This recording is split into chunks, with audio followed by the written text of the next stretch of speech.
Vamos a pasar al estudio de esta mañana. El título creo que de esta enseñanza ya nos deja entender de qué estaremos hablando.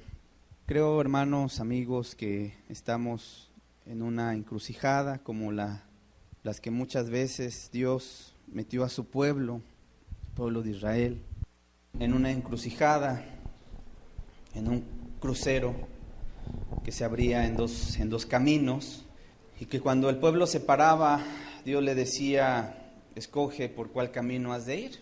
Creo que Dios es el primer interesado en levantarse un pueblo, un remanente, una iglesia victoriosa, como lo decíamos hace un rato en la administración. Al tema de esta mañana le había puesto: ¿dónde está el Dios de Elías? Sin embargo, al terminar el estudio, entendía yo de parte de Dios que más bien tenía que llamarse ¿dónde están los Elías de Dios?, que es muy diferente. Como vamos a ver el día de hoy, el Dios de Elías sigue en el mismo lugar, Él no se ha movido, Él sigue obrando, Él sigue trayendo su gloria, sus milagros, su poder, pero la pregunta es: ¿dónde están esos Elías de Dios? ¿Dónde están los Elías de Dios? Y quisiera que me acompañaras, por favor, a Segunda de Reyes, capítulo 2, segundo libro de Reyes, capítulo 2, del verso 8 al verso 14. Dice: tomando entonces Elías su manto, lo dobló y golpeó las aguas, las cuales se apartaron a uno y a otro lado, y pasaron ambos por lo seco. Cuando habían pasado, Elías dijo a Eliseo: pide lo que quieras que haga por ti, antes que yo sea quitado de ti. Y dijo Eliseo: te ruego que una doble porción de tu espíritu sea sobre mí. Él le dijo: cosa difícil has pedido. Si me vieres cuando fuere quitado de ti, te será hecho así, mas si no, no. Y aconteció que yendo ellos y hablando, he aquí un carro de fuego con caballos de fuego apartó a los dos, y Elías subió al cielo en un torbellino. Viéndolo, Eliseo clamaba: Padre mío, carro de Israel y su gente de a caballo. Y nunca más le vio, y tomando sus vestidos, los rompió en dos partes. Alzó luego el manto de Elías, que se le había caído, y volvió, y se paró a la orilla del Jordán, y tomando el manto de Elías, que se le había caído, golpeó las aguas, y dijo: ¿dónde está Jehová, el Dios de Elías? Y así que hubo golpeado del mismo modo las aguas, se apartaron a uno y a otro lado, y pasó Eliseo. El relato que acabamos de leer es el momento justamente en el cual Dios lleva a Elías, arrebata a Elías y se lo lleva al cielo. Un discípulo de este profeta llamado Eliseo seguía a Elías por donde quiera que él caminaba. Si tú lees los primeros capítulos, el primer capítulo 1 y 2 de Segunda de Reyes, te vas a dar cuenta de que Elías sabía que ya había llegado su momento de partir con Dios. Quiero decirte que Elías no murió, sino fue arrebatado, fue llevado al cielo en cuerpo. Y de alguna manera él sabía que su tiempo había llegado, y entonces Dios le manda a que levante y unja a Eliseo como el siguiente profeta. Y entonces Eliseo empieza a seguir a Elías, y decía Elías a su discípulo: quédate aquí, entre tanto voy yo a tal ciudad. Y Eliseo decía: no, yo te voy a seguir. Y llegaban a esa ciudad, salían de ahí, y entonces Elías le decía: espérame aquí, entre tanto que voy a este otro lugar. Y Eliseo decía: no, yo voy a seguirte a donde quiera que vayas. Llegó un momento en el cual llegan al río Jordán.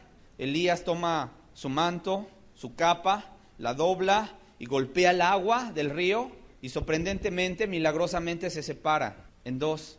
Y Elías y Eliseo caminan en seco, pasan al otro lado, y le dice el profeta Elías a su discípulo: ¿qué quieres que haga por ti? Eliseo, sin pensarlo, dice: quiero una doble porción de tu espíritu. De alguna manera yo me pongo a pensar qué veía Eliseo en el profeta Elías, qué era aquello que tanto le llamó la atención, ¿verdad?, a su discípulo, al ver a su maestro. Una cosa podía ver en el profeta, o muchas cosas. Una de ellas era una profunda comunión con el Espíritu Santo. 2, una dependencia en Dios que se antojaba, que se deseaba. Un poder sobrenatural que salía de las manos del profeta. Un poder que transformaba los ambientes. Un poder que ningún otro hombre en la tierra llegó a poseer. Una dependencia total, plena en Dios, a pesar de las adversidades. Y justamente, hermanos y amigos, el día de hoy quiero que veamos la vida del profeta Elías. Un profeta de Dios que vivió en la antigüedad, en un momento en el cual el pueblo de Israel se encontraba gobernado por un rey tremendamente pecador, malvado. Un rey que tenía por aliada a su propia mujer, una mujer de verdad que ha pasado a la historia y que ha pasado de alguna manera a ser una figura que representa el mal, que representa la reencarnación del mal, una mujer llamada Jezabel, y que de alguna manera Elías vivió en medio de un pueblo apóstata, que ya había abandonado los mandamientos de Dios, que ya no sabía qué era lo bueno, qué era lo malo, como el día de hoy, ¿verdad? Nos encontramos, la gente ya no sabe distinguir entre lo que es bueno y qué es malo. A lo malo le llaman bueno y a lo bueno le llaman malo. En otras palabras, creo que este tema es un tema profético, porque también está escrito en el libro del profeta Malaquías que iba a venir Elías a preparar el camino del Señor, dice, antes del día grande y temible de Jehová. Y está profetizado que iba a venir Elías, y vino, de alguna manera, el espíritu, ¿verdad?, que poseía Elías, vino cuando se levantó Juan el Bautista a predicar y a preparar el camino del Señor Jesús. Pero también está profetizado que va a venir el espíritu de Elías, el espíritu que tenía Elías, que es el espíritu de Dios, en los últimos tiempos, antes de que venga el Señor Jesús. Y hermanos, yo quiero ser de esa compañía, ¿verdad? Yo quiero ser de esos hombres que se levanten como aquel Elías en aquel tiempo de tanta apostasía, enfrentando al liderazgo espiritual que no servía a Dios, sino servía a Satanás. ¿Cuántos quieren lo mismo? Amén.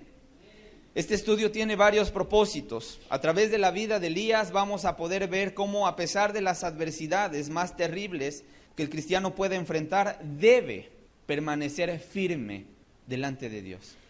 Número 2, también tiene como propósito que podamos ver que se puede vivir una vida apasionada con Dios a pesar de que las cosas no marchen de la mejor manera a nuestro alrededor.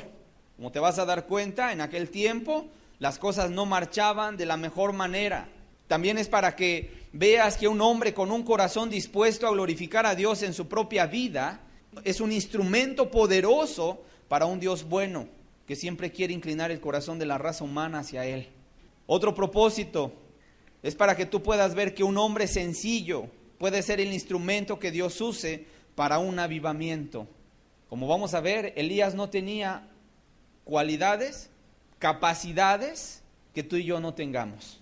Pero llegó a ser tan usado por Dios en un momento de tanta oscuridad, como Dios nunca se ha dejado sin testimonio, ¿verdad? Siempre en los momentos más oscuros de la raza humana, de la historia de la raza humana, Dios siempre se ha levantado un hombre, un remanente que puede pararse por Dios para testificar lo que es bueno y lo que es malo.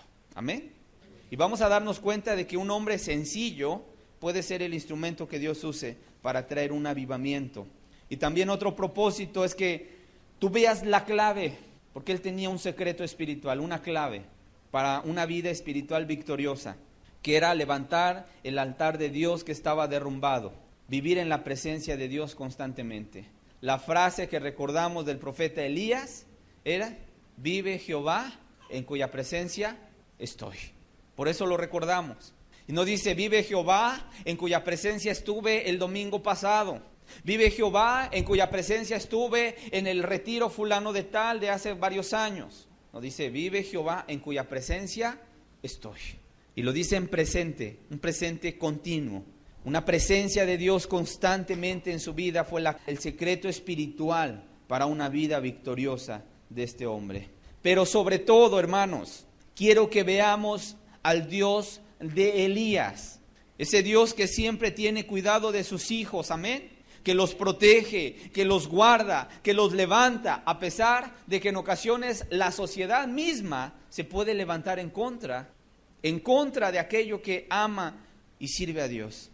Hoy vamos a ver cómo los registros que nos quedaron del profeta Elías, sus hazañas poderosas, una cosa nos tiene que quedar clara: atrás de Elías, ¿sabes quién estaba? El Dios Todopoderoso, ni más ni menos. ¿Hacemos una oración? Vamos a pedirle a Dios. Padre, el día de hoy queremos que tú nos hables, Señor. Queremos que hoy tú vengas a este lugar y se manifieste tu presencia, Señor. Tu Espíritu Santo nos visite, Señor. Aunque somos polvo y ceniza, Señor, dice tu palabra que tú te humillas a mirarnos, Señor. Tú te humillas a visitar al hombre en su necesidad, en su humanidad, en su limitación, Señor, que tiene o que tenemos como seres humanos. Padre, el Dios de Elías sigue en el mismo lugar de siempre, no se ha movido ni un centímetro ni un milímetro, Señor. Los que se han quitado son los Elías de Dios. Los que se han ido, Señor, son aquellos hombres valerosos que tengan un corazón vuelto a Jehová, Señor. El día de hoy abunda mucha gente religiosa solamente, que de boca te alaba, pero de que su corazón está lejos de ti, apartados de ti, Señor.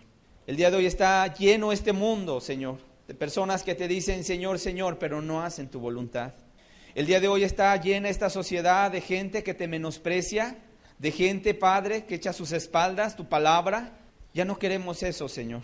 Queremos que te levantes aquellos Elías en medio de nosotros, Señor. Levántate aquellos Eliseos, Señor, en medio de nosotros. Gente que no sea quejumbrosa, gente que quiera y tenga por único objetivo en su vida glorificar tu santo nombre, Señor. Levantarlos, Señor, ante una generación que se ha levantado inmoralmente ya, Señor, que han quitado todas tus leyes, todos tus mandamientos y se han puesto de ellos como el centro del universo, Padre. Hoy ven, Señor, y llénanos de celo. Hoy ven, Señor amado, y queremos pedirte, Señor, venga tu Santo Espíritu a acompañarnos en este día y hables a través de estos textos que hemos de hablar, que hemos de abrir de tu palabra, que hables tú al corazón de cada uno. Yo no sé cómo viene cada uno, tú sí lo sabes, Señor. Tú sabes cuánta gente hipócrita está sentada hoy en este lugar, Señor. Padre, tú reprende en el nombre de Jesús, Señor. Tú sabes cuánta gente acomodada que no quiere un compromiso contigo, Señor. Hoy tú reprende, Señor. Porque, Padre, ya se ha levantado Jezabel, ya se ha levantado Acab, Señor, y están tratando de destruir todo lo santo, todo lo puro, todo lo recto, Señor. Padre, y aún podemos decir, solo nosotros hemos quedado, Señor.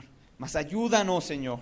Apiádate de nosotros, Señor. Aún hoy sacude la higuera, Señor, sacude el trigo. Quita, Padre, la cizaña, quita, Padre, la paja, lo que no aprovecha en medio de nosotros, en medio de esta iglesia, Señor. Queremos llevarte gloria, Señor. No queremos llevarte menosprecio, vituperio. En el nombre de Jesús, Señor, te lo pedimos. Amén, Señor. Amén. No queremos llevar vituperio a nuestro Dios. Queremos llevarle gloria. Amén. Vamos a ver primeramente cuál fue el contexto, hermano, sociopolítico en el cual vivió este profeta.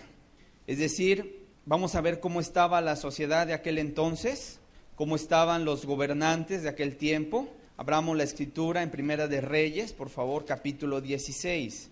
Primera de Reyes, en el capítulo número 16. Aproximadamente Elías vivió en el siglo 9 antes de Cristo. Sale a escena cuando se levanta a gobernar un hombre malvado llamado Acab. Recordemos que después del rey David, el sucesor del reinado fue Salomón, su hijo.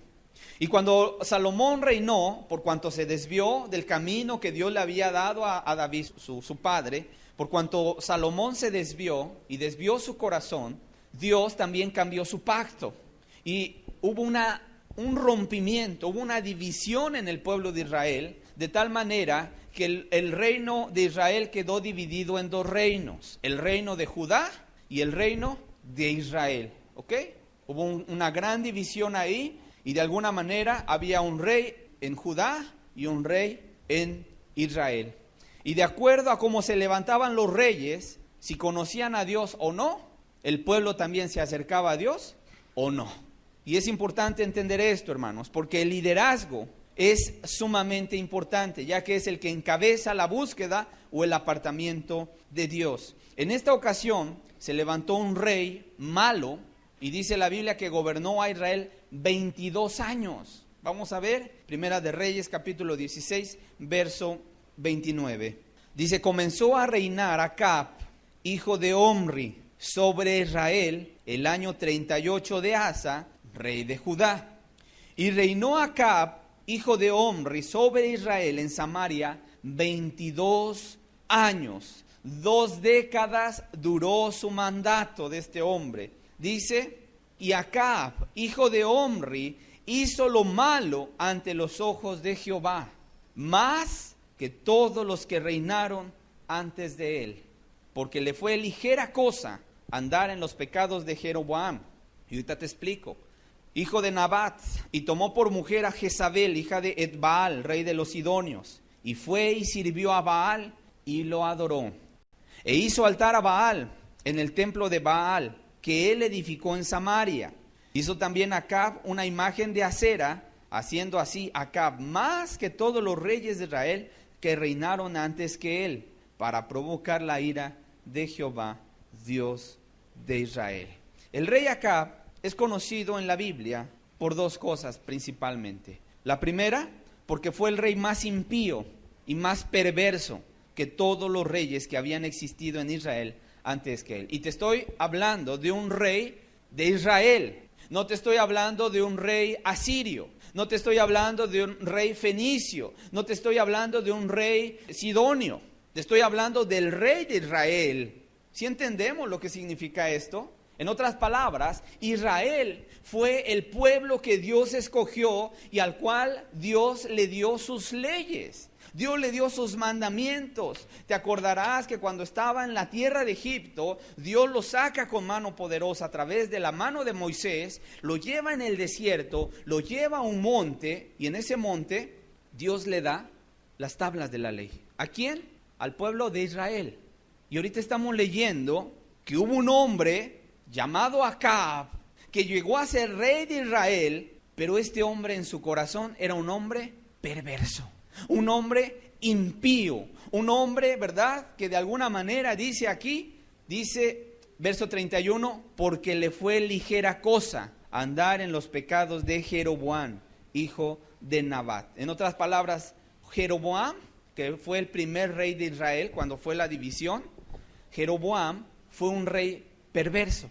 ¿Sabes qué hizo ese rey? Tú lo puedes ver en Primera de Reyes capítulo 12. Anótalo nada más, ahí en casa lo revisas. Pero este hombre, llamado Jeroboam, cuando fue la división, cuando se llevó a la gente, hizo una división, separó el reino de Judá y el reino de Israel, y el primer rey que se levantó fue Jeroboam. Y este hombre dijo, por cuanto la gente va a ir a adorar a Jerusalén, mejor voy a hacer 2 becerros de oro. Ya no le bastó uno, 2 becerros de oro.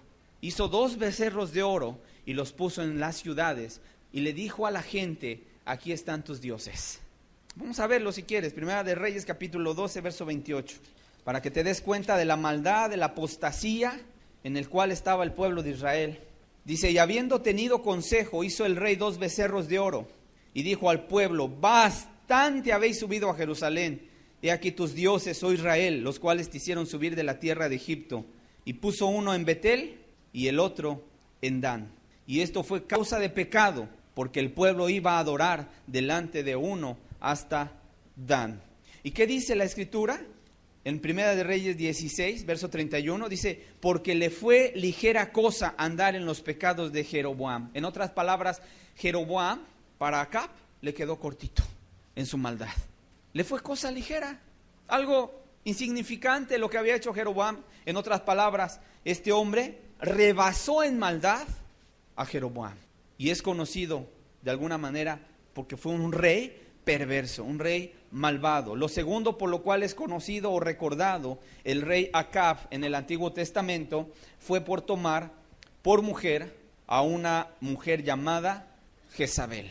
Una mujer extranjera, por cierto, porque dice aquí, verso 31, y tomó por mujer a Jezabel, hija de Etbaal, rey de los Sidonios. Acordémonos que Dios le había dicho a su pueblo que no podían casarse con mujeres extrañas, con mujeres de otra nacionalidad, sino que los israelitas se casaban entre las mismas tribus de Israel. Estaba prohibido. ¿Por qué estaba prohibido? Porque decía Dios, el día que un hombre se case con una mujer extranjera, esa mujer le va a enseñar a adorar sus dioses, otros dioses que no es el Dios de Israel. Y fue lo que sucedió con Salomón. Y ahora lo vemos con Acab. Este hombre se casa con una mujer extranjera, hija del rey Edbaal, rey de los Sidonios, la cual llevó a infinidad de pecados a Acab. Pero quiero decir, Acab no fue víctima.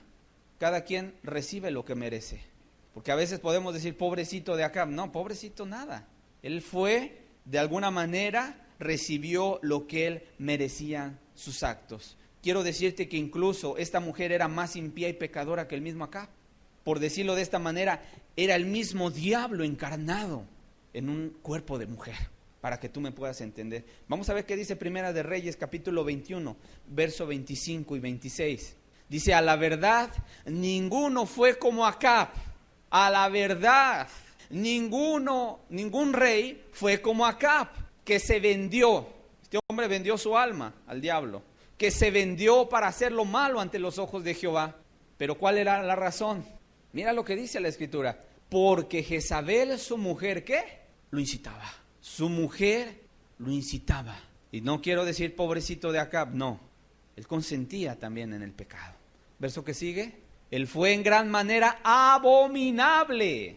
Ve cómo describe al rey de Israel la Biblia. Él fue en gran manera, no dice él fue abominable, dice en gran manera, como que te lo magnifica para que entiendas. Él fue en gran manera abominable, caminando en pos de los ídolos, conforme a todo lo que hicieron los amorreos, a los cuales lanzó Jehová de delante de los hijos de Israel. ¿Y quién era la que le picaba las costillas? ¿Quién era la que le daba ideas? ¿Quién era la que le decía, oye, ¿acaso tú no eres rey de Israel? Cuando el Señor hizo un berrinche porque aquel hombre justo y piadoso, ¿verdad?, que tenía un terrenito al lado del palacio del rey, llegó a Acab y le dijo, ¿verdad?, a este hombre, le dijo, véndeme tu viña, véndeme tu terrenito. Y este hombre que era temeroso de Dios dijo, no se puede vender una heredad porque es de Dios, Dios nos las ha dado. No puedo venderte mi tierra, no puedo venderte mi heredad. Y entonces Acab se fue berrinchudo y de alguna manera cuando le dice a su mujer es que no me quiso vender este hombre su terrenito, esta mujer dijo, ¿eres tú rey de Israel? ¿Por qué te pones así? Yo te la voy a dar. Y mandó matar a ese hombre, Jezabel. Una mujer verdaderamente que representa lo más terrible, encarna al mismo diablo. Se oponía a todo lo bueno, una mujer manipuladora, una mujer soberbia, una mujer prepotente, autoritaria, una mujer que gobernaba o tomaba decisiones en lugar de su marido. Fíjate qué dice Primera de Reyes 19, verso 1 y verso 2. Acab dio a Jezabel la nueva, o sea que Acab le reportaba a su mujer, ya habían matado a los profetas de Baal, y llega Acab, el rey, y le dice a su mujer todo lo que Elías había hecho y de cómo había matado a espada a todos los profetas. Verso 2. Entonces envió ¿quién? Jezabel a Elías un mensajero diciendo, así me hagan los dioses y aún me añadan si mañana a estas horas yo no he puesto tu persona como la de uno de ellos. ¿Quién era la que tomaba las decisiones? Esta mujer. Llegaba el rey, mujer, mataron a nuestros profetas, a los 450 profetas de Baal, a los 400 profetas de Acera, los degolló Elías. ¿Y sabes qué decía esta mujer? Mandaba a traer un hombre y le decía, dile a Elías que mañana a esta hora él va a estar igual, muerto como aquellos profetas. Una mujer terrible, una mujer que no conocía límites, que si la gente le estorbaba los mandaba a matar, levantando falsos testigos para dar muerte a alguien. Primera de Reyes, capítulo 25, del verso 5 al verso 10. Vino a él su mujer Jezabel y le dijo, ¿por qué está tan decaído tu espíritu y no comes? Él respondió, porque hablé con Nabot de Jezreel y le dije que me diera su viña por dinero, o que si más quería le daría otra viña por ella. Y él me respondió, yo no te daré mi viña. Y su mujer Jezabel le dijo, ¿eres tú ahora rey de Israel? Levántate y come y alégrate. Yo te daré dice, yo te daré, lo que no pudo hacer el rey, dice esta mujer, yo te daré la viña de Nabot de Jezreel. Entonces ella escribió cartas en nombre de Acab y las selló con su anillo y las envió a los ancianos y a los principales que moraban en la ciudad con Nabot. Y quiero hacer un paréntesis aquí. Dice, y las envió, ¿a quiénes las envió esas cartas? ¿A quiénes las envió? A los ancianos. ¿Y a quiénes? A los principales, a la gente de renombre, a la gente que era de alguna manera como el ayudante municipal. ¿Qué quiere decir esto? Que el sistema estaba tan corrompido, desde el rey, ¿hasta dónde? Hasta todas las esferas, ¿verdad? Hasta todas las ayudantías, para que tú me entiendas. La gente, ¿verdad? ¿Cómo eran hace algunos años en nuestra sociedad? ¿Cómo eran los ancianos? Gente respetable. Gente, ¿verdad? Que si tú le decías, mira, ahí va un ancianito, el padre le golpeaba en la boca, cállese y respete, ¿cierto o no? Era gente respetable. Bueno, aquí quiero decirte que había gente que no servía a Dios, sino que todos estaban corrompidos, desde la cabeza que era Acab, hasta las estructuras más pequeñas, que eran los ancianos y los principales. Dice que moraban en la ciudad con Nabot. ¿Por qué? ¿Por qué te digo esto? Verso que sigue. Y las cartas que escribió decían así: proclamad ayuno y poned a Nabot delante del pueblo, y poned a 2 hombres perversos delante de él, que atestiguen contra él y digan, tú has blasfemado a Dios y al rey, y entonces sacarlo y apedréenlo para que muera. ¿Sabes qué dijeron los ancianos? ¿Y sabes qué dijeron los que lideraban en aquel tiempo? No dijeron, oye Jezabel, oye rey Acab, ¿cómo vamos a hacer eso? No, mataron a Nabot, lo apedrearon. Se confabularon las propias autoridades, ¿para qué? Para destruir un hombre. Por cuanto ese hombre era justo, ese hombre era temeroso de Dios y estorbaba los planes del rey. Entonces Jezabel dijo, lo tenemos que hacer a un lado, lo vamos a quitar.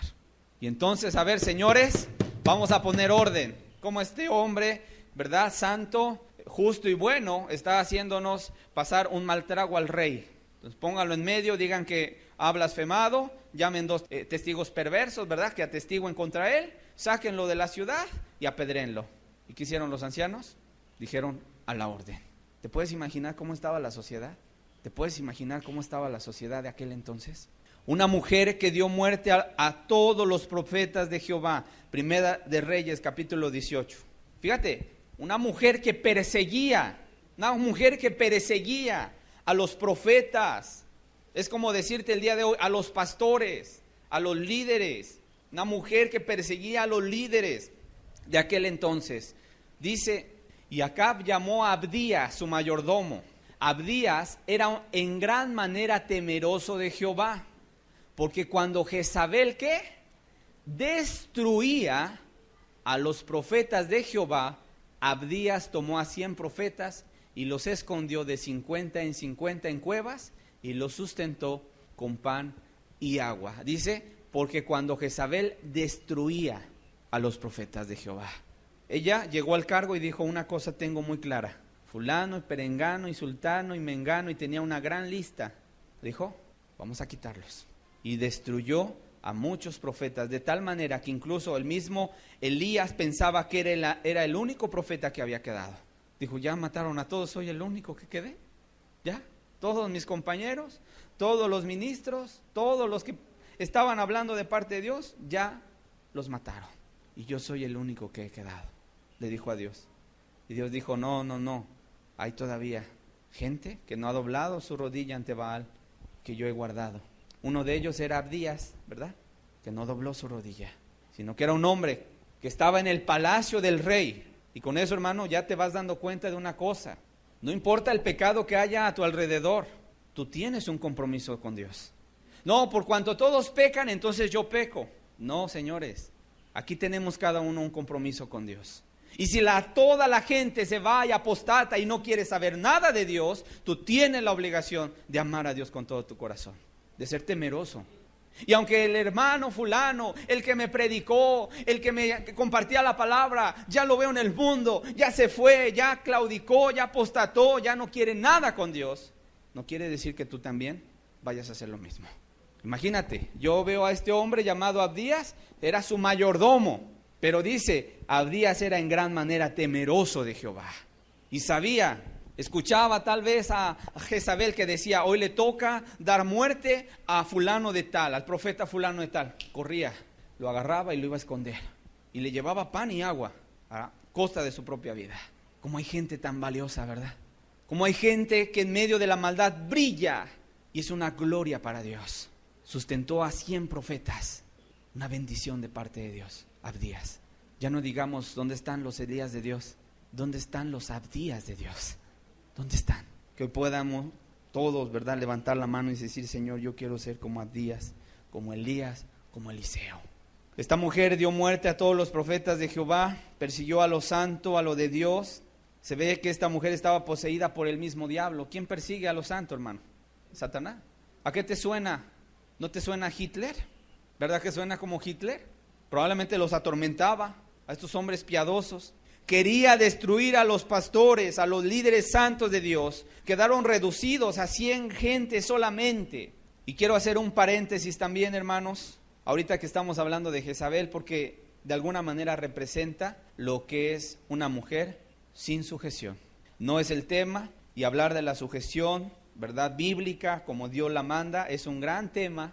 Y que en ocasiones la gente, especialmente las mujeres, pueden pensar que se trata de una manera de control, pero no es así. Entendiendo la sumisión bíblica, podemos entender que de alguna manera es una bendición, ¿verdad?, que Dios ha concedido a la mujer el hecho de estar sujeta a su marido. Así lo marca la Escritura, no lo digo yo. Sé que en ocasiones toda la filosofía de este mundo se ha volcado a decir que de alguna manera estamos en igualdad, etcétera. Yo no discuto, ¿verdad?, que la mujer tiene una honra y que es valiosa y que la misma Biblia dice que es como un vaso frágil al cual hay que cuidar, hay que amar, hay que respetar.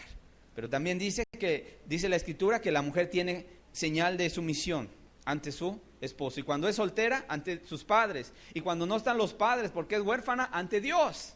Esa es la sumisión que la misma Biblia marca. Porque quiero decirte que uno de los peores momentos de la historia que vemos de alguna manera, de las maldiciones que pueda haber en una familia, en un pueblo, en una congregación, es que la mujer sea la que gobierne y no el varón.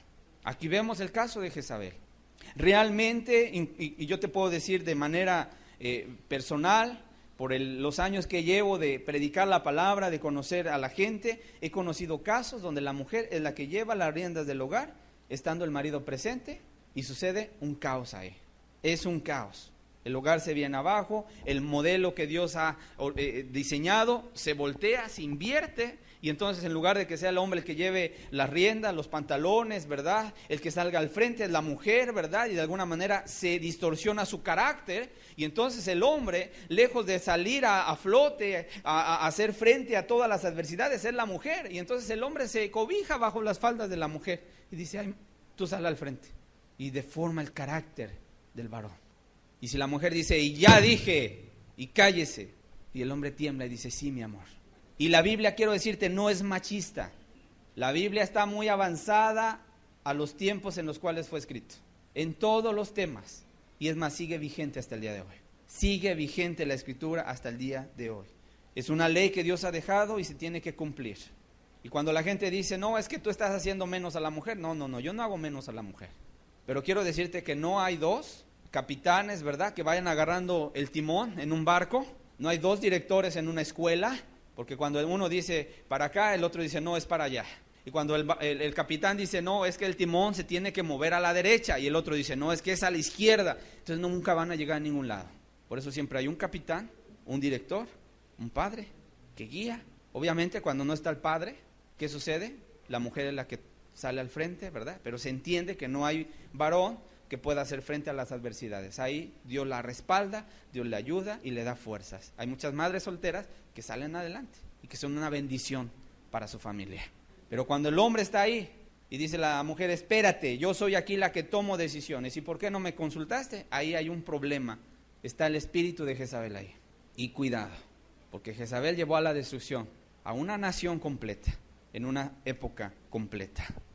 Pero te digo, acá parecía un niño al lado de Jezabel. Iba a reportarle, lloraba, lloriqueaba, hacía berrinche, y Jezabel se levantaba y decía, yo te voy a dar su tierra, yo voy a mandar a matar, yo voy a mover a los ancianos, a ver, por favor, gente, muévase y maten a este hombre. Y la gente le obedecía, lo más terrible. ¿Cómo estaba el pueblo si sus gobernantes estaban en una condición espiritual y moral por los suelos? ¿Cómo te imaginas que estaba el pueblo? También estaba en una profunda apostasía. Vamos a ver cómo describe el profeta Elías al pueblo. Primera de Reyes, capítulo 19, verso 9 y verso 10. Y algunos dirán, hermano, ¿y no ibas a hablar de Elías? Pues sí, vamos a hablar de Elías, pero quiero que entendamos cómo estaba su contexto social, cómo estaba, porque a veces leemos las palabras y solamente entendemos el gran poder, los milagros, el fuego que cayó del cielo, pero no entendemos todo lo que había a su alrededor. No entendemos que él también escapaba, huía, guardaba, tenía miedo, huía por su vida, porque lo querían matar. Y seguramente su fotografía de aquel entonces estaba ahí en las paredes y decía, recompensa a quien dé información. Y firmaba Jezabel. Y también él palpitaba su corazón fuertemente porque sentía los pasos atrás de él. Y corría, se iba a las cuevas. Lee la escritura para que te des cuenta cómo todo el aparato de justicia, entre comillas justicia, de gobierno estaba enfocado a destruir todo lo santo, todo lo puro, todo lo bueno. ¿Cómo estaba el pueblo?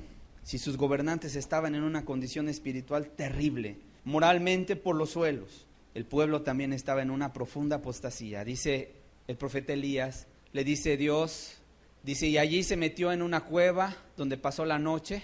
¿Verdad que no estaba en un hotel 5 estrellas? Estaba siendo perseguido. Y se escondió en una cueva y pasó ahí la noche.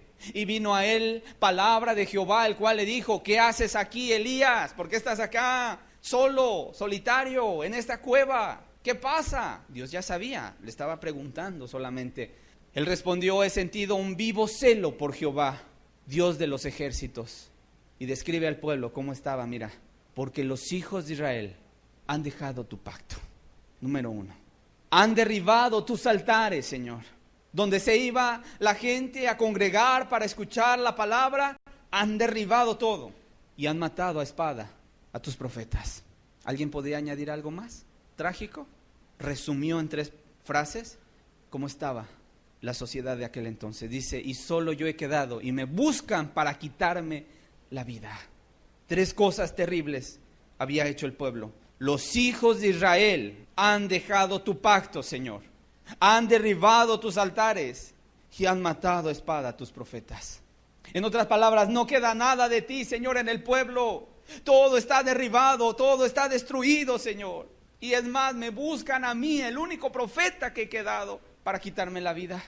¿Te puedes imaginar la angustia de este hombre? Hermano, yo me pongo a pensar en este hombre. Llegó un momento en que se había deprimido, dijo, Señor, ya quítame la vida. Estaba tan deprimido que ya quería mejor irse allá con Dios, a seguir viviendo. Ya quítame la vida, Señor, decía. En otras palabras, vemos a Elías como un ser humano, como tú y como yo, con sentimientos encontrados. Por cierto, ¿cuándo se andaba escondiendo Elías? Después de que había habido una gran victoria. Después de que había retado a los profetas de Baal, que lo vamos a ver más adelante, y que había tenido una victoria tremenda. Después de esa victoria él se va corriendo, huyendo, porque Jezabel le manda un mensajero y le dice, mañana a esta misma hora vas a estar tú muerto también. Y agarra y se va rápido a esconder. Hermanos, estaban viviendo en una situación terrible. Habían abandonado al verdadero Dios y habían levantado un culto a un Dios que no es el Dios de Israel. Volvamos a Primera de Reyes, capítulo 18, en el verso 19, dice, fíjate cuántos profetas había de Baal y cuántos profetas de Acera. Dice, envía pues ahora y congrégame a todo Israel en el monte Carmelo y los 450 profetas de Baal. ¿Qué quiere decir esto? Bueno, y dice, y los 400 profetas de Acera que comen de la mesa de Jezabel. Habían quitado a los profetas verdaderos y habían levantado, erigido falsos profetas, falsos ministros, falsos pastores, falsos maestros. ¿Profetas de quién? De Baal y de Acera. ¿Te puedes imaginar cuántos eran? ¿Cuántos líderes religiosos eran? 850. ¿Que enseñaban qué? ¿El temor a Dios? ¿El amor a Dios? No. Enseñaban, de alguna manera, el error. Hago otro paréntesis. El hombre por naturaleza es religioso. Y lo digo en el buen sentido. El hombre por naturaleza es religioso. En otras palabras, todos los hombres saben que hay un Dios. Todos. Incluso hasta la gente más malvada. Digo, el claro ejemplo es Acab y Jezabel. ¿Por qué tenían profetas de Baal? ¿Creían en un Dios, sí o no? Sí, pero en un Dios falso. En Acera, un Dios falso. Pero de alguna manera, aún los hombres más perversos creen en la existencia de un ente, por llamarle de esta manera, fuera de ellos. Y de alguna manera, Satanás también lo sabe. Sabe que la gente es por naturaleza religiosa y va a ocupar esta realidad del ser humano para desviar las miradas del hombre, del verdadero Dios. ¿Cómo lo hace? Le presenta una religión falsa. El día de hoy, ¿cuántos de ustedes conocen un ateo? Pues yo de oídas he escuchado de ahí de un hombre científico que se declara a sí mismo ateo, pero de ahí en fuera no conozco a nadie más. Como decía, el día de hoy casi no abundan los ateos. ¿Cuántos conocen a gente que se llama a sí misma de alguna denominación, pero vive como el diablo? ¿Cuántos conocemos gente así? Todos. Hermano, yo leo la Biblia y tiene la cerveza en la mano. Se engaña. Hermano, yo voy a misa, pero saliendo de ahí se va a la cantina. Se engaña. De verdad, se engaña. ¿Qué quiero decir con esto? Mira, el problema es que Satanás, como es muy astuto, como es un ser espiritual muy inteligente, ya no le hace creer a la gente que Dios no existe. Ya no le hace creer a la gente que Dios no es real. La gente sabe que Dios existe, la gente sabe que Dios es real. Pero le dice, mira, no te preocupes, Dios existe, pero es nuestra madre la naturaleza. Entonces no importa que tú a esta planta le empieces a orar y le empieces a rezar.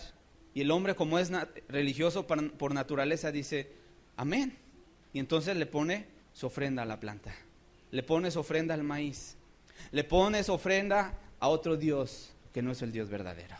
Y lo desvía de esa manera, su mirada, su adoración, no a Dios verdadero, sino al Dios con D minúscula, falso. Y eso es lo que sucedió en el pueblo de Israel. La gente tenía ganas de adorar, de rendirse ante Dios, pero astutamente Jezabel, ¿verdad?, inspirada por el mismo diablo, instituyen una religión nueva en el pueblo de Israel, y no solamente eso, 450 profetas de Baal y 400 profetas de Acera. Y ocupan eso para desviar completamente al pueblo. ¿Estamos claros de cuál era el contexto en el cual vivía Elías? ¿Se parece a tu contexto? Pues a veces pareciera, ¿verdad? Estamos viviendo en una sociedad tan terrible, pero por lo menos hasta ahorita no nos han prohibido reunirnos, sino que seguimos con libertad reuniéndonos. Sin embargo, llegarán días en los cuales la gente perseguirá a los cristianos. Aprovechemos ahorita este tiempo de libertad. ¿Cuánta gente a veces con los primeros de cambio, que está buscando a Dios y le llega la adversidad, deja de buscar a Dios? Yo digo, bueno, si estuviera en los tiempos de Elías, ya hubiera corrido, hubiera aventado todo y hubiera dicho, ya no quiero saber nada de Dios. Oye, yo veo la decadencia moral, espiritual, los profetas verdaderos habían sido muertos, se habían levantado falsos ministros, falsos profetas, había una mujer que gobernaba terriblemente, impíamente, había un hombre que gobernaba, ¿verdad? Era un rey perverso, malvado, impío y que no tenía temor de Dios y que hacía lo que él quería, autoritario, etcétera, etcétera, y que perseguía a la gente que hacía el bien. Y yo veo a Elías perseverando. Yo veo a Elías que le seguía echando ganas. Sí, de alguna manera se sentía a veces como diciendo, Señor, ya quítame la vida, ya quiero estar contigo, pero seguía echándole ganas. No decía, ya no quiero saber nada de Dios, seguía echándole ganas. En ese contexto, hermanos, de decadencia moral, de apostasía generalizada, de maldad, Dios levantó a un hombre santo, puro, recto, lleno del Espíritu Santo, para poder contrarrestar la maldad del rey Acab. Y se cumple así la palabra de Dios, donde abunda el pecado, sobreabunda ¿qué? La gracia. Donde abunda el pecado, sobreabunda la gracia de Dios. Elías fue el hombre que Dios escogió para este gran propósito. Y quiero decirte algo, hermanos, y que quede bien claro, Dios nunca se dejará sin testimonio. En Sodoma y Gomorra, ¿a quién tenía? A Lot. En los tiempos en los cuales el pueblo de Israel estaba en tremenda apostasía, levantó un hombre llamado Samuel. Cuando el pueblo de Israel estaba en apostasía, levantó un rey llamado David. En otras palabras, siempre Dios nunca se ha dejado sin testimonio. Siempre ha levantado a alguien para poder contrarrestar la ola de maldad, la ola de pecado. Dios va a levantar, hermanos, también en este tiempo, hombres y mujeres piadosos, escucha bien, llenos de fe, del Espíritu Santo, de poder. ¿Sabes para qué? Para hacer volver el corazón de los hombres a Dios. Estamos viendo, hermanos, que la cosa se está poniendo terrible. El día de hoy se debate si el uso o no de la marihuana, si lúdico, si medicinal, se debate el aborto, se debate la unión de matrimonios homosexuales. La cosa se está poniendo de cabeza. A lo malo le llaman bueno, a lo bueno malo. Estamos llegando a un nivel de maldad tan terrible que quiero decirte, Dios levantará hombres y mujeres piadosos que también puedan hacerle frente a esa ola de perversidad. La pregunta, ¿quieres ser tú? ¿Quisieras ser tú? Que Dios se fije en ti. Vamos a ver cómo era la vida de este hombre llamado Elías. En primer lugar, quiero decirte que Elías era un hombre como cualquiera de nosotros. ¿Está claro eso? De alguna manera, Dios no destinó a los ángeles para hablarle al ser humano. Los ángeles tuvieron su participación. ¿Cuándo? Cuando anunciaron que el nacimiento de Juan el Bautista y de nuestro Señor Jesucristo. ¿Cierto o no? Vino Gabriel y anunció tanto a la madre de Juan como a la madre del Señor Jesús. Pero hasta ahí vemos a los ángeles. Posteriormente, Dios le da el privilegio al hombre para predicar al hombre. Los ángeles tienen un trabajo que hacer, sí, ayudan al cristiano. Sin embargo, Dios dio el privilegio de compartir las verdades del reino al hombre mismo. Y quiero decirte que Elías no tenía nada diferente a lo que tú y yo tenemos. Porque no era él mismo el que operaba su propio poder, sino que era un instrumento que se dejó ser utilizado por Dios. Vamos a ver qué dice Santiago capítulo 5, verso 17. Para que nadie vaya a decir, no, pero pues es que Elías. Aquí la Biblia, haciendo una referencia a Elías, curiosamente él resalta algo que a mí me llama mucho la atención. Dice, Elías era un hombre sujeto a pasiones semejantes a las nuestras. En otras palabras, Elías tenía debilidades, Elías tenía sentimientos, Elías tenía emociones, sentía como tú y como yo, tenía tentaciones. ¿Estamos claros? Aquí lo dice la Biblia, no lo estoy inventando. Santiago dijo, Elías era un hombre sujeto a pasiones semejantes a las nuestras. Y no dice pecados, En otras palabras, cuando dice pasiones se refiere a debilidades, a emociones, a sentimientos. Para que nadie vaya a decir, bueno, como un peco entonces, pues yo me parezco a Elías. No. Elías no pecaba. Elías tenía tentaciones, sí. Elías tenía debilidades, sí. Elías tenía emociones, ya lo vimos. Que en algún momento decía, Señor, mejor llévame ya contigo. Corría por su vida, tenía miedo. En otras palabras, se parecía a ti y se parecía a mí. Dice, sin embargo, oró fervientemente para que no lloviese y no llovió sobre la tierra por 3 años y 6 meses. Y otra vez oró y el cielo dio lluvia y la tierra produjo su fruto. ¿Cómo ves? En otras palabras, te lo dice en un contexto donde dice, la oración eficaz del justo puede mucho. Entonces Elías era un hombre en primer lugar, como tú y como yo. Amén. Para que nadie vaya a decir, es que pues no, Elías fue el profeta. Yo no. Dios puede usarte a ti. Número 2. Su vida era una vida llena de pasión por Dios. ¿Cómo ves? Una vida llena de pasión por Dios. Primera de Reyes capítulo 19, verso 10. Dice, él respondió, he sentido ¿un qué? Un vivo celo por Jehová, Dios de los ejércitos. Elías tenía un vivo celo por Jehová. ¿Sabes lo que significa el celo? Significa una pasión fuerte, una indignación. Un no querer, ¿verdad? De alguna manera que a Dios al cual servía Elías, la gente lo ofendiera. Dentro de su alma, de su corazón, ardía una pasión por Dios. No toleraba mirar cómo la gente ofendía a su Dios y se encendía en celo por Dios. Y su secreto espiritual, hermanos, que lo mantuvo firme, sin claudicar, en medio de una terrible apostasía como la que hemos visto el día de hoy, era su permanencia en la presencia de Dios. Su dicho siempre fue, vive Jehová, en cuya presencia estoy. Primera de Reyes 17, verso 1 y capítulo 18, verso 15. Dice, entonces Elías Tisbita, que era de los moradores de Galaad, dijo acá, vive Jehová, Dios de Israel, en cuya presencia estoy. Eso dicho, vive Jehová, en cuya presencia estoy. Capítulo 18, verso 15. Y le dijo Elías, vive Jehová de los ejércitos, en cuya presencia estoy. Era su dicho, hermanos.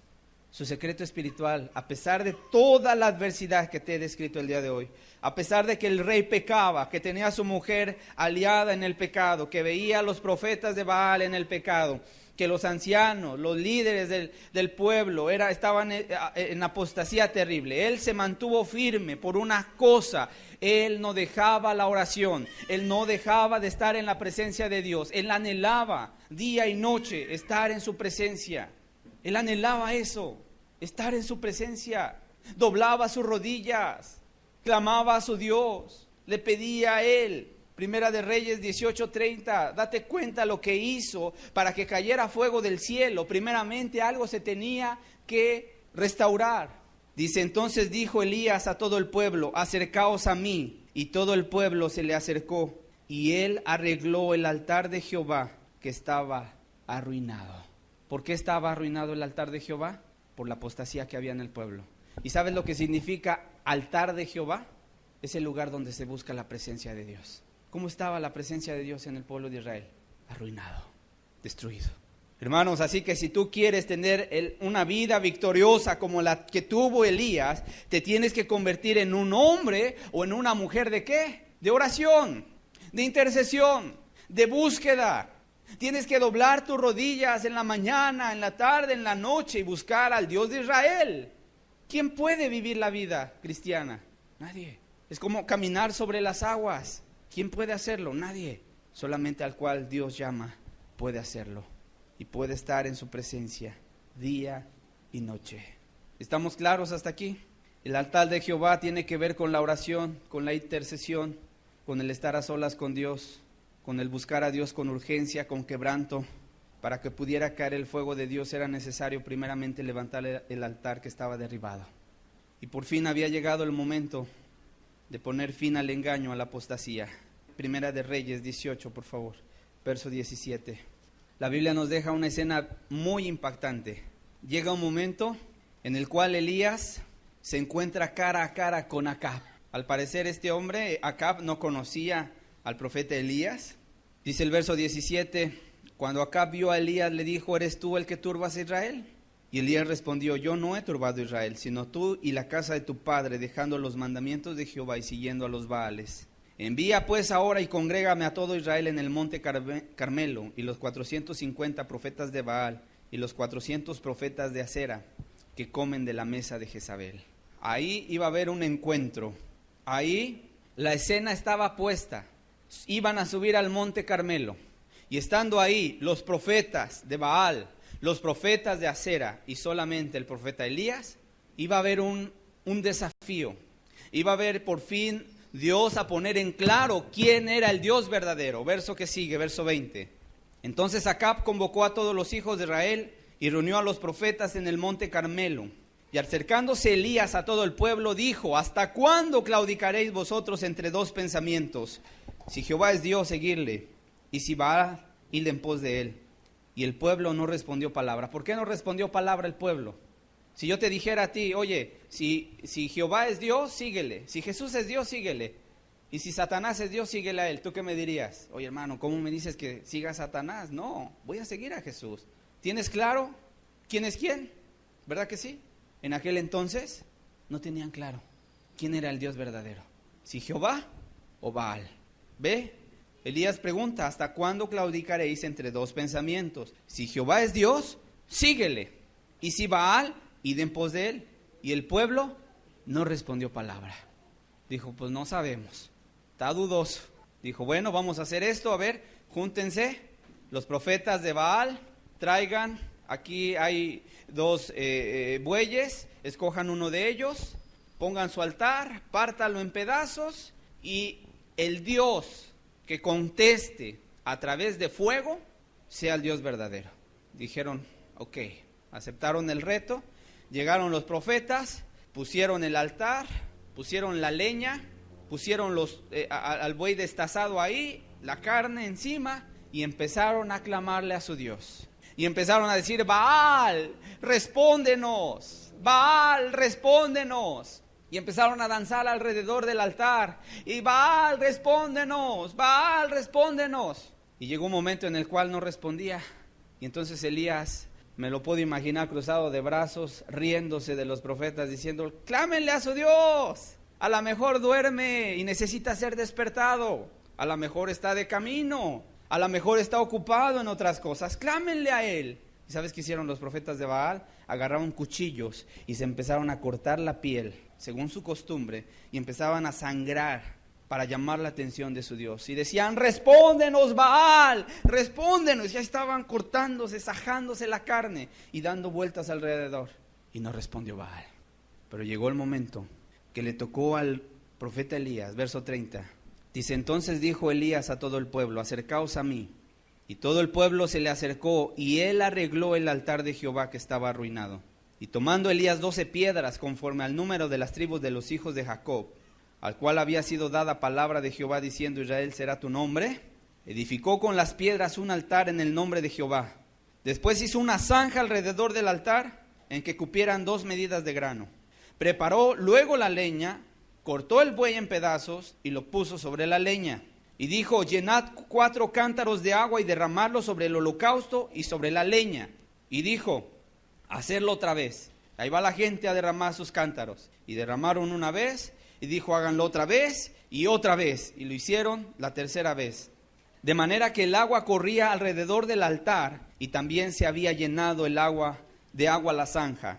Cuando llegó la hora de ofrecerse el holocausto, se acercó el profeta Elías, y dijo, no dice y clamó, y dijo, una oración sencillita, Jehová, Dios de Abraham, de Isaac y de Israel, sea hoy manifiesto que tú eres el Dios de Israel, y que yo soy tu siervo, y que por mandato tuyo he hecho todas estas cosas.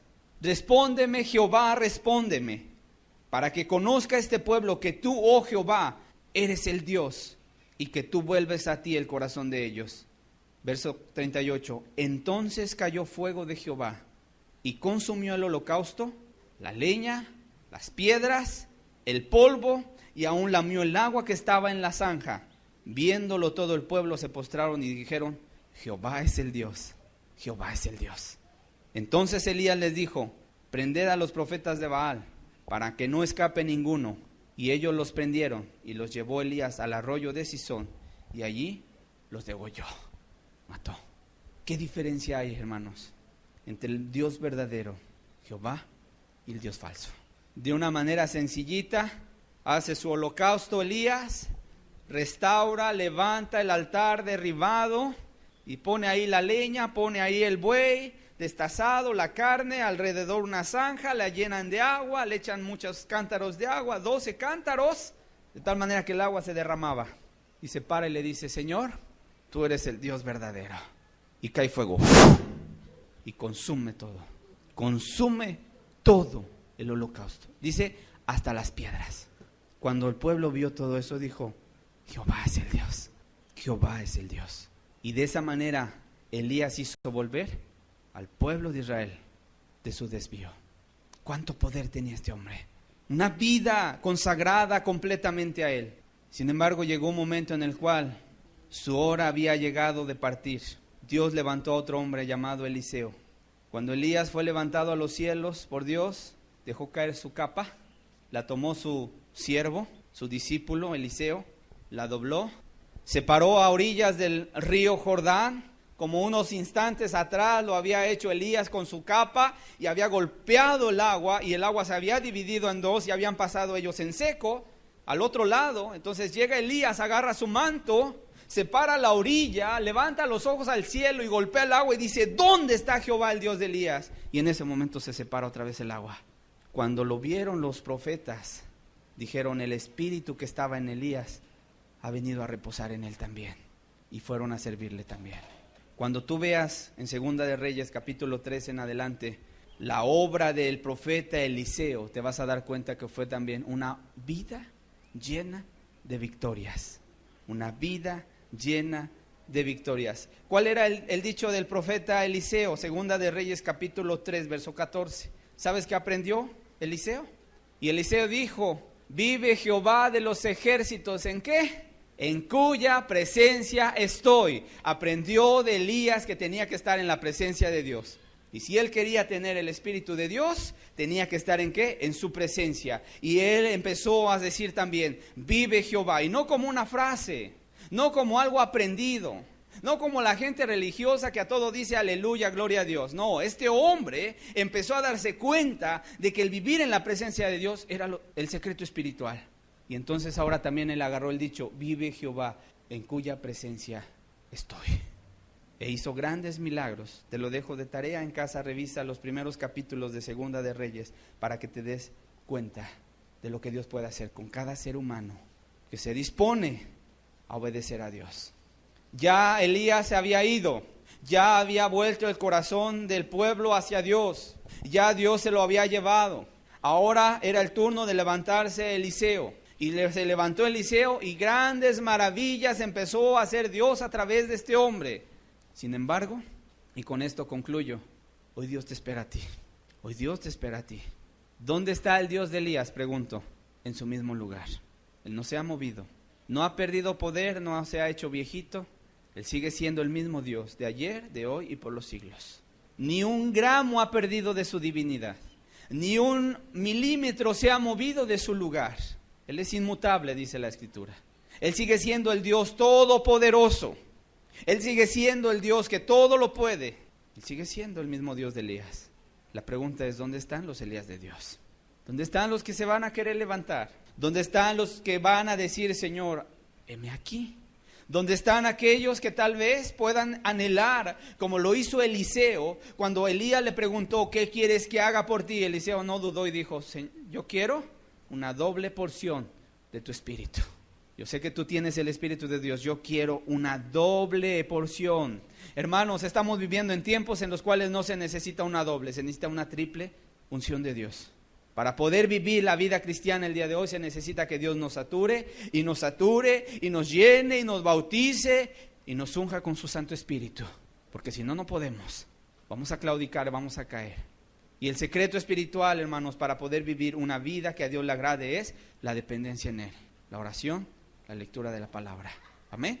Vamos a cerrar nuestros ojos, por favor. Quiero decirte que el día de hoy hay una terrible apostasía. La gente también ha dejado el mandamiento de Dios y se ha vuelto a las fábulas, al engaño. ¿Dónde están esos Elías que se van a levantar?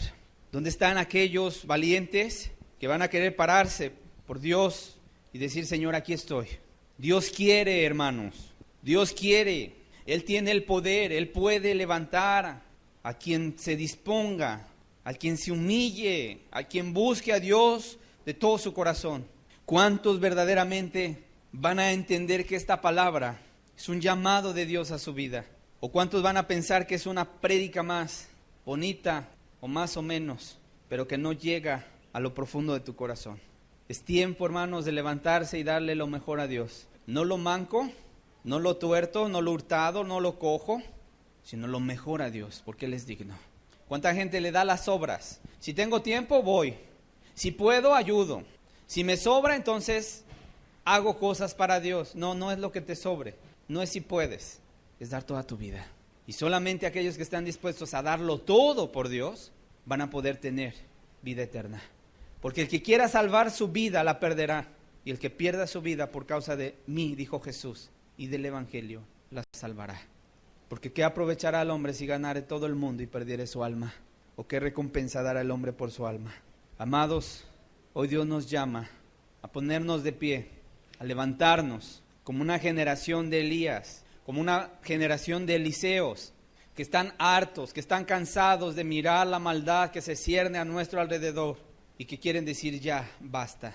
Que oran y claman, hágase tu voluntad, Señor, como se hace en los cielos, también se haga aquí en la tierra. Hombres y mujeres dispuestos a pararse por Dios. Y quiero decirte, esto no es una conferencia motivacional, es una predicación, una palabra de Dios para todo aquel que quiere levantarse y ponerse de verdad en el camino de Dios. Ya es hora de levantarse, de no darle las migajas a Dios, de no darle lo que nos sobra. Si puedes, si tienes tiempo, porque tu agenda está bien saturada de tu propio trabajo. No, hermanos, es tiempo de pararse por Dios. Es tiempo de levantar los ojos a los campos y mirar que la cosecha ya está madura. que es necesario levantar la cosecha.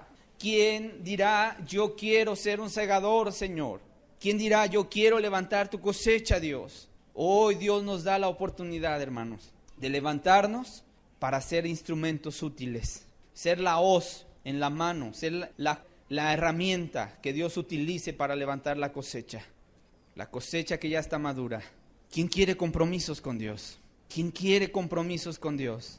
¿Quién quiere realmente pararse y hacer guerra a las huestes celestiales de maldad, que cada vez avanzan y avanzan y avanzan, y la iglesia retrocede y da un paso atrás y un paso atrás y un paso atrás, porque no ha habido quien se levante a hacer frente, por la pereza espiritual, por el conformismo, la mediocridad, la tibieza, y Dios está a punto de vomitar a los tibios.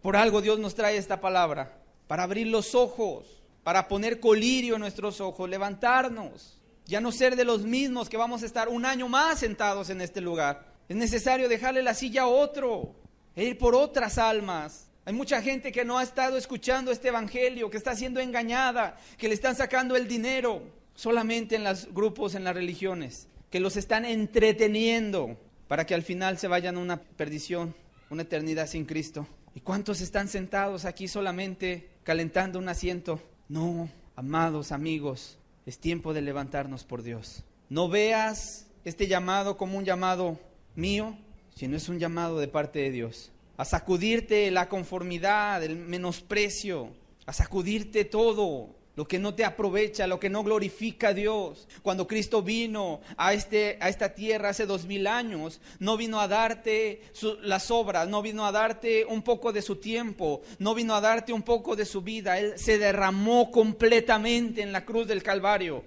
y derramó toda su sangre por ti y por mí. Y no fue mediocre, no fue perezoso, Él estuvo presto hasta el último. Y en esa cruz dijo, consumado es, consumado es. Y si Él no dio las migajas, si Él no dio ahí un poquito de Él, sino lo dio todo, ¿quiénes somos nosotros para no hacer lo mismo ahora por Él? Cuando Él nos llama a levantarnos en medio de una generación que se pierde, en una generación que va camino al infierno, y no hay nadie que se esté parando en la brecha para decirle a la gente, deténganse, no vayan por ahí. Al contrario, la gente, el cristiano, hoy vive acomodado. Hoy vive la gente acomodada en sus cuatro paredes, en su silla, y no quiere hacer nada por su Dios. Hermanos, Dios está esperando que se levanten. ¿Quién se levantará? No por este grupo, no porque el que te predica, sino por Dios. ¿Cuánta gente está muriéndose en los hospitales y no hay quien vaya a darles un mensaje de salvación? ¿Cuánta gente se está metiendo a las drogas y no hay quien vaya y les predique el amor de Cristo? ¿Cuánta gente está recurriendo al alcohol porque ya no encuentra solución a sus problemas y no hay quien vaya y le predique que Cristo es la solución de cualquier problema? Porque la iglesia está sentada, porque el cristiano está en su lugar, porque el cristiano no quiere pagar el precio. ¿Y sabes cuál va a ser el resultado? Que la maldad se va a seguir aumentando, y la maldad se va a seguir aumentando mientras no haya alguien que le haga frente y que haga volver el corazón de la sociedad a Dios. Más aún, cuando la sociedad ve al cristiano o aquel que se llama cristiano y lo ven tibio, lo ven mediocre, lo ven que es el primero que estafa, el primero que miente, el primero que codicia, el primero que hace y quebranta los mandamientos de Dios. La gente dice, para ser como tú no quiero nada. Hermanos, es tiempo de que nos levantemos, es tiempo de que la gente allá afuera sepa que hay un Dios en los cielos. Es tiempo que la gente sepa que hay Dios que gobierna en los cielos, pero que también gobierna en la tierra. Y cuando vean tu vida puedan decir, ese es un verdadero cristiano. Y veo su vida y yo puedo decir, yo quiero ser como él. Él tiene algo que yo quiero. Eso es lo que Dios está buscando de nosotros. No menos que esto. ¿Cuántos querrán levantarse? Padre, yo te doy gracias por tu palabra, Señor. Y aún te pido, sigue sacudiendo, Señor. Quita la comodidad, la tibieza, el menosprecio, la religiosidad. Y venga la vida verdadera que solo proviene de ti, Señor. Este año va avanzando rápido. Ha pasado la siega, terminó el verano. Y como dice tu palabra, muchos no han sido salvos todavía, Señor. Y yo no quiero que llegue diciembre y la gente siga siendo la misma, Señor. Yo quiero y anhelo, Señor, que la gente pueda encontrarte a ti, Señor. Pueda amarte a ti puedan decir como aquellos samaritanos: no creemos por tu dicho, sino que a nosotros hemos visto y conocemos que Él es el Mesías, el Salvador del mundo. Padre, que hoy los que han escuchado esta palabra no regresen a sus casas iguales, Señor. Aún yo te pido, en la semana sigue recordando esta palabra, Señor, por amor a ellos, por amor a sus almas que son eternas, Señor. Y gracias porque tú nos has hablado el día de hoy. En el nombre de Jesús. Amén.